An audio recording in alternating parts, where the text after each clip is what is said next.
कहानी की शुरुआत में हम जूनवू नाम के लड़के को जागते हुए देखते हैं।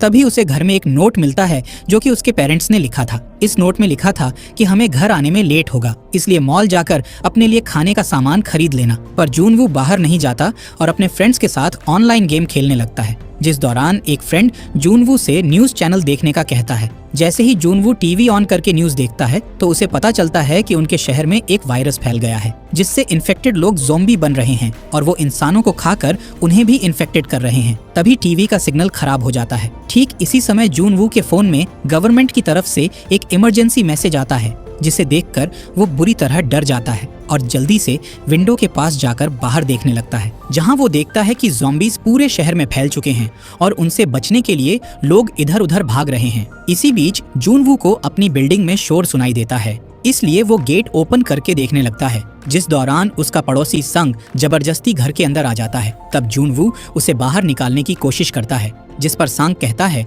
कि मैं तुम्हारा वॉशरूम यूज करके बाहर चला जाऊंगा।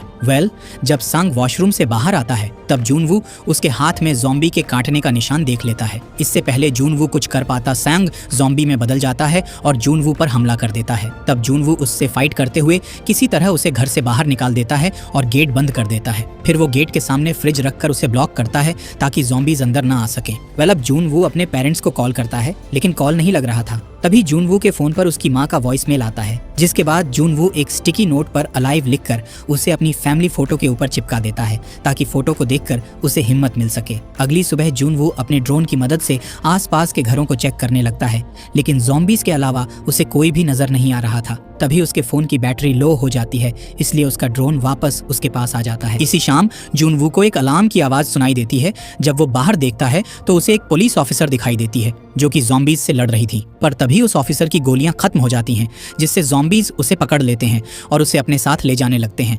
ये देख जूनवू ज़ॉम्बीज का ध्यान भटकाने के लिए उन पर चिल्लाने लगता है, जिससे ज़ॉम्बीज इधर उधर देखने लगते हैं, पर उन्हें जूनवू नजर नहीं आता है, इसलिए वो उस ऑफिसर को पकड़कर उसे खाने लगते हैं। इसी दौरान एक ज़ॉम्बी जूनवू के गेट को धक्का देकर उसके घर में घुस आता है। ये देखकर जूनवू जल्दी से बैल्कनी में आ जाता है और ज़ॉम्बी को चकमा देने के लिए रेलिंग से लटक जाता है, जिससे ज़ॉम्बी उसका पीछा करता है और जैसे ही वो जूनवू को पकड़ने की कोशिश करता है तो वो गलती से बिल्डिंग से नीचे गिर जाता है और उसकी मौत हो जाती है। इसके बाद जूनवू घर के अंदर आता है और गेट को अच्छी तरह से बंद करके उसे ब्लॉक कर देता है। यहाँ जूनवू देखता है कि उसके पास खाना और पानी खत्म हो गया है, जिससे वो बहुत दुखी हो जाता है। अगले दिन जूनवू अपने पिता की शराब पीता है और अपनी विंडोज को पेपर से ढक देता है, ताकि उसे कोई भी ज़ॉम्बी ना देख सके। इसी बीच जूनवू को याद आता है कि वो रेडियो की मदद से बचे हुए लोगों से बात कर सकता है, लेकिन उसके पास वायर्ड ईयरफोन्स नहीं थे, ताकि वो उन्हें एंटेना की तरह यूज करके दूसरे लोगों से कांटेक्ट कर सके। इसी तरह कुछ दिन बीत जाते।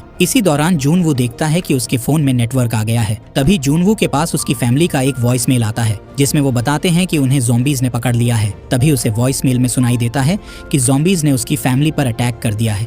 यहाँ जूनवू को लगता है कि ज़ॉम्बीज ने उसकी फैमिली को मार दिया है, जिससे वो बहुत दुखी हो जाता है और गुस्से में आकर घर में रखी चीजों को तोड़ने लगता है। जिसके बाद वो ज़ॉम्बीज से बदला लेने का सोचकर घर से बाहर आ जाता है और उन्हें मारने लगता है, जिस दौरान बहुत सारे ज़ॉम्बीज उसकी ओर आने लगते हैं, इसलिए वो उनसे बचते हुए जल्दी से अपने घर में वापस आ जाता है। इसी तरह 20 दिन बीत जाते हैं।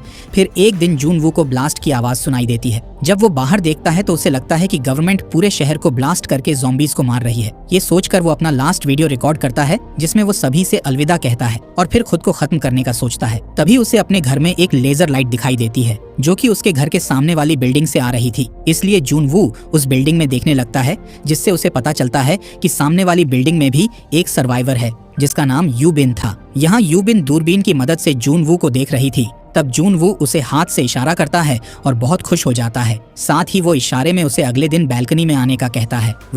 यहाँ यूबिन ने अपने मेन गेट पर एक ट्रैप लगा रखा था, जिससे ज़ॉम्बीज घर के अंदर ना आ सके। जब भी कोई ज़ॉम्बी उसके घर में घुसने की कोशिश करता था तो वो उसे ट्रैप में फंसाकर बुरी तरह मार देती थी। इसी दिन यूबिन देखती है कि जूनवू ने कई दिनों से खाना नहीं खाया है, इसलिए वो उसे खाना देने के लिए एक रस्सी में बॉल बांधकर उस बॉल को जूनवू के पास फेंकने की कोशिश करती है, लेकिन बॉल वहां तक नहीं पहुंच पाती और नीचे गिर जाती है। तब जूनवू एक रस्सी को अपने ड्रोन में बांधकर उस ड्रोन को यूबिन के घर में भेज देता है, जिससे यूबिन अपनी बैल्कनी से उस रस्सी को अच्छी तरह बांध देती है और जूनवू को एक बॉक्स में खाना और पानी रखकर भेज देती है। इसी दौरान एक ज़ॉम्बी उस बॉल को देख लेता है और उसमें बंधी रस्सी की मदद से यूबिन के घर में चढ़ने लगता है। अब क्योंकि ये रस्सी यूबिन ने एक टेबल में बांध कर रखी थी, इसलिए वो टेबल तेजी से की ओर चली जाती है, जिससे टकराकर यूबिन नीचे गिर जाती है और वहीं बेहोश हो जाती है। इधर जूनवू जब उस ज़ॉम्बी को रस्सी पर चढ़ते हुए देखता है, तब वो उसे रोकने के लिए ड्रोन को उसके पास भेजता है और उस ज़ॉम्बी को नीचे गिराने की कोशिश करता है।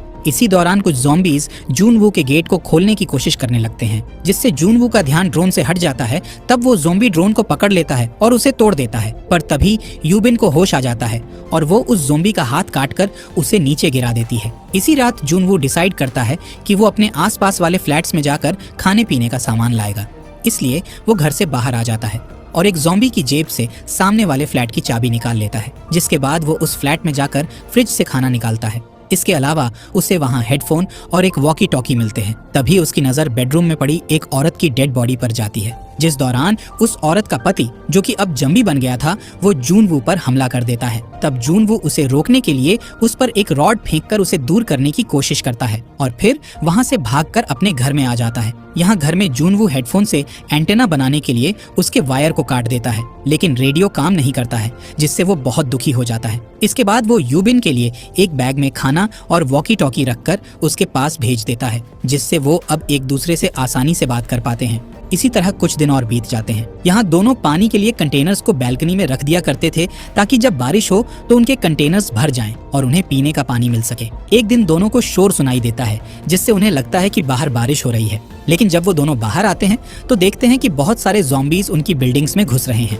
तभी गलती से यूबिन कुछ चीजें गिरा देती है, जिसकी आवाज से ज़ॉम्बीज का ध्यान उसकी ओर आ जाता है और वो सभी यूबिन की तरफ बढ़ने लगते हैं। यहाँ यूबिन को लगता है कि सब खत्म हो गया है, लेकिन तभी जूनवू यूबिन के पास वाले फ्लैट में कॉल कर देता है, जिसकी आवाज से सभी ज़ॉम्बीज उस फ्लैट की ओर जाने लगते हैं। यहाँ दोनों को समझ आ जाता है कि उनका एक ही जगह पर रुकना खतरनाक है, इसीलिए वो दूसरी जगह पर रहने का डिसाइड करते हैं। तब यूबिन जूनवू से कहती है कि मैंने तुम्हारी बिल्डिंग के 8वें फ्लोर पर एक फ्लैट देखा था, जहाँ कोई भी ज़ॉम्बी नहीं था, इसलिए अब दोनों 8वें फ्लोर पर जाने का डिसाइड करते हैं। इसके बाद यूबिन टेबल और कुछ रस्सियों की मदद से विंडो से नीचे आ जाती है, जिसे देखकर सभी ज़ॉम्बी उसके पीछे पड़ जाते हैं। तब यूबिन उनसे बचने के लिए बहुत तेज दौड़ती है और एक कुल्हाड़ी से उनसे लड़ने लगती है। साथ ही वो कार के गेट की मदद से भी उन पर हमला करती है।